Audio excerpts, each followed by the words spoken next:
Ang tawag dito, tibig o native fig. Isa itong uri ng puno na endemic o katutubo sa Pilipinas at karaniwang matatagpuan sa mga gubat o tabing ilog. Pero dito, meron din tayo dito sa Tayabas, Quezon na version ng tibig, mas maliliit lang siya. At ang sabi ninyo, Sir Ben, yung tibig may dalawang uri. Merong may lalaki, may babae. May lalaki at babaeng prutas. So ito pong nakikita natin ngayon, ito po ay lalaki o babae? Actually, ito ay babae rin. Ah, babae to. Oo, babae ito. So medyo makintab siya. Ang lalaki, mas malaki ng konti dito. Saan ba yung lalaki? Maghanap nasa tayo kabila. ng lalaki. Ito! Ay, mas malaki. Ito yung lalaking tibig. Bakit pinabubulok na lang, sir?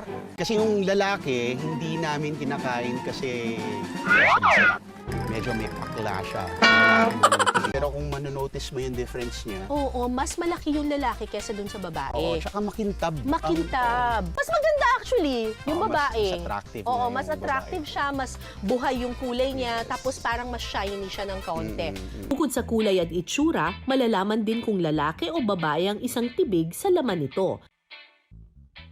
Ang babaeng tibig, kapag binuksan makikita ang malambot na laman at matubig na loob. Samantala, ang lalaking tibig naman, karaniwang tuyo, kaya naman hindi ito kinakain.